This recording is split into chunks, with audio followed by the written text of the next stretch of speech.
E aí, turma, beleza? Este vídeo é referente à segunda avaliação da matéria de termodinâmica do curso de Engenharia Biotecnológica do primeiro semestre do terceiro ano. O tema da aula é referente à terceira lei da termodinâmica e iremos passar pelos seguintes tópicos, estes que constam no nosso menu. No primeiro tópico, abordaremos a definição de entropia. Iremos abordar o que ela é e como funciona. Depois passaremos para a definição da terceira lei da termodinâmica, como ela é definida e conceituada. Depois passaremos aos tópicos que falam sobre os estudos de Nernst e Planck, como os estudos de Nernst e Planck chegaram a uma definição.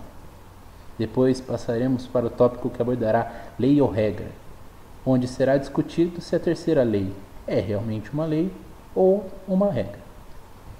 Depois passaremos para as consequências dessa lei, as aplicações e consequências que a terceira lei trouxe.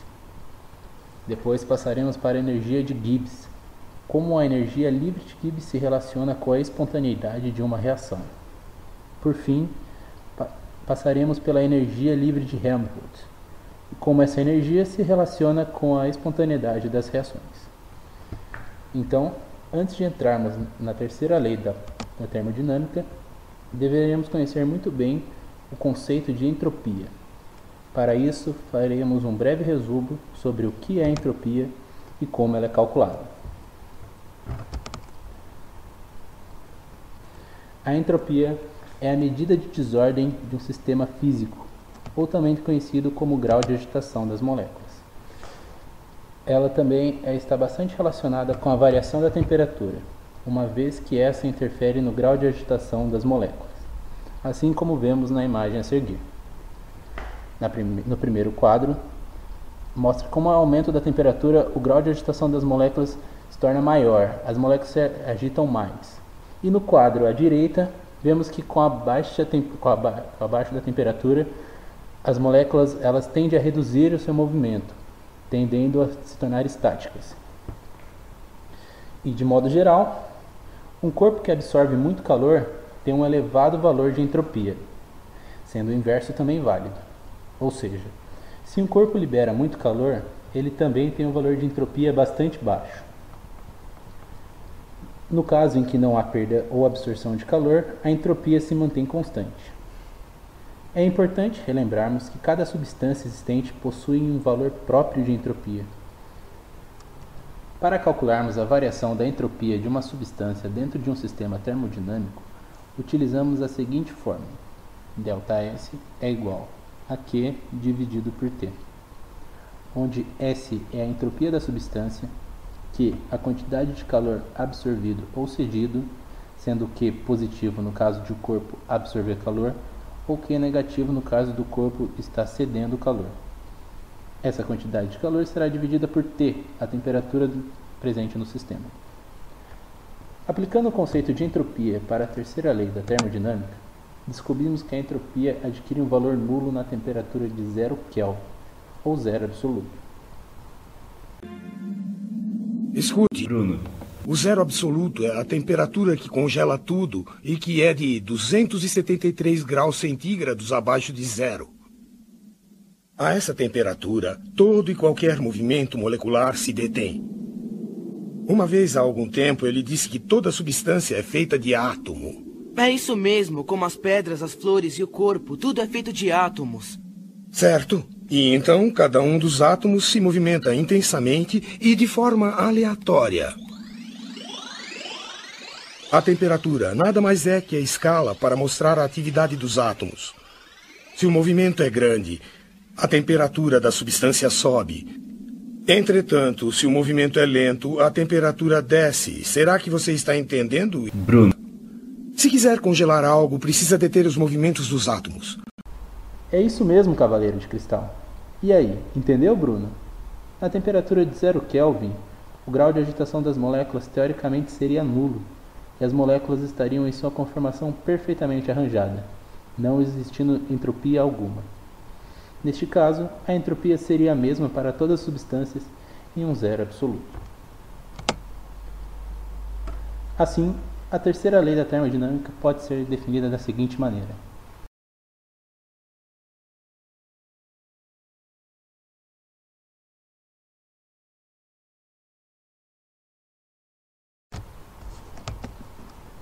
Agora entraremos no tópico de definição de Nernst e Planck.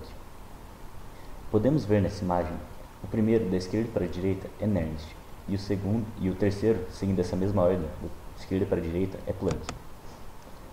Segundo Nernst, quando o sistema tende ao zero absoluto, o valor de entropia terá um valor de S0 uma constante, ou seja, a constante S0 é a mesma para qualquer estado de um sistema a temperatura nula. Em outras palavras, S0 é independente das grandezas termodinâmicas. Podemos ver no slide a definição de Nernst.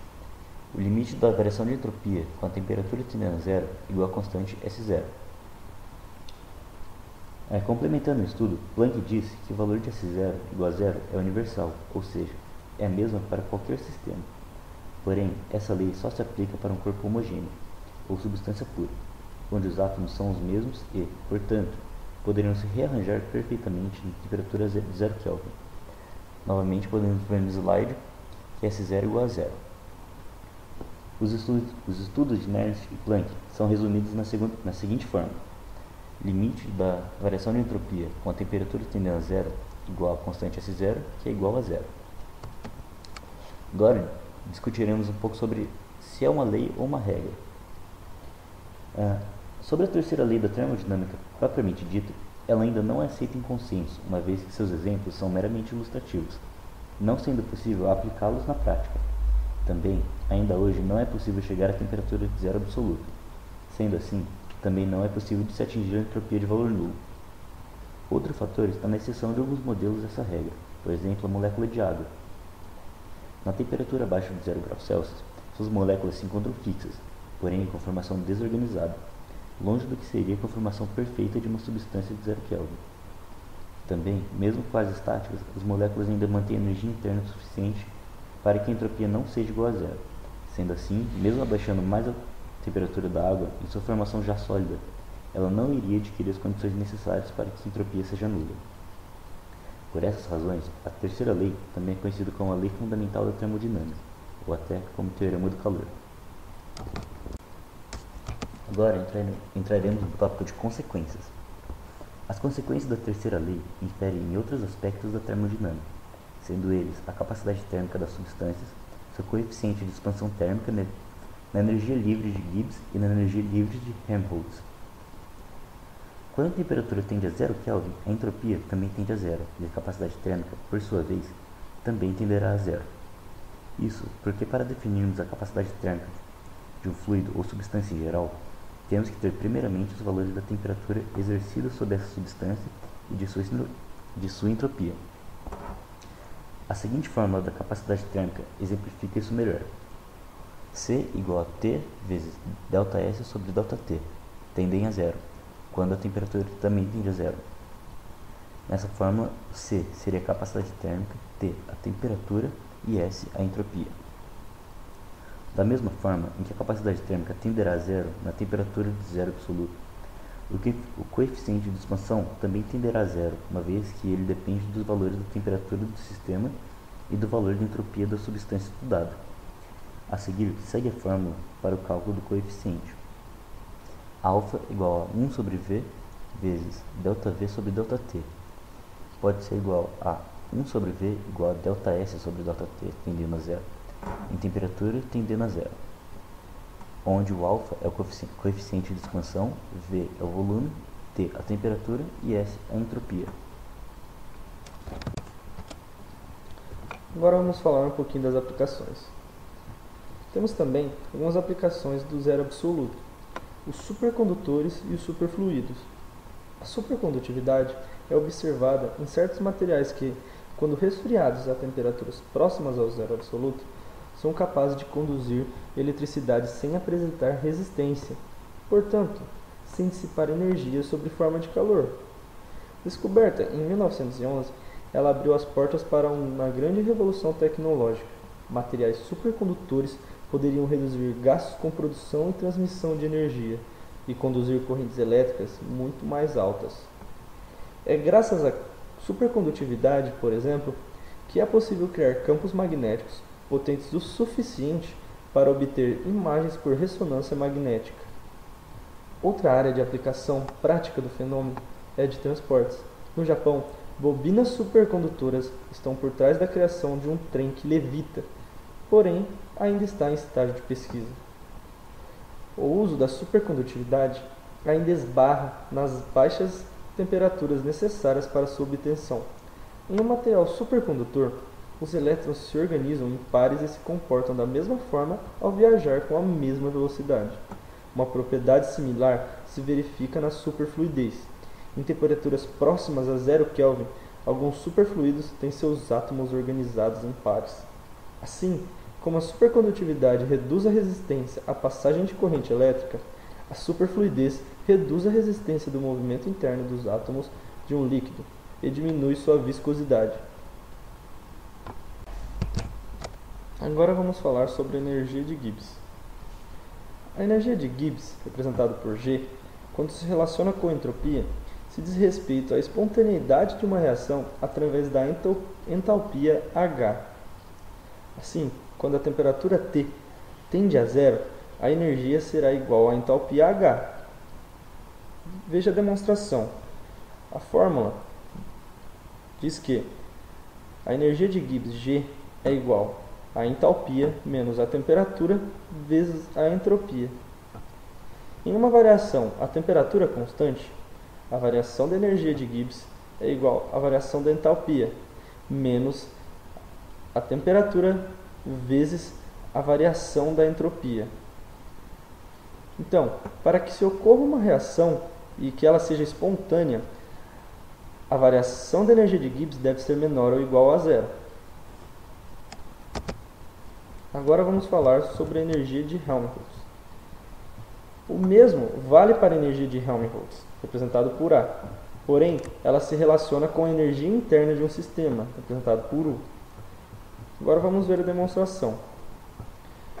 A energia de Helmholtz é igual à variação da energia interna menos a temperatura vezes a entropia. Quando ocorre uma variação a temperatura constante, a variação da energia de Helmholtz é igual à variação da energia interna do sistema menos a temperatura vezes a variação da entropia. Sendo assim, para que a reação seja espontânea, a variação da energia de Helmholtz deve ser menor ou igual a zero. Aqui nós temos algumas referências.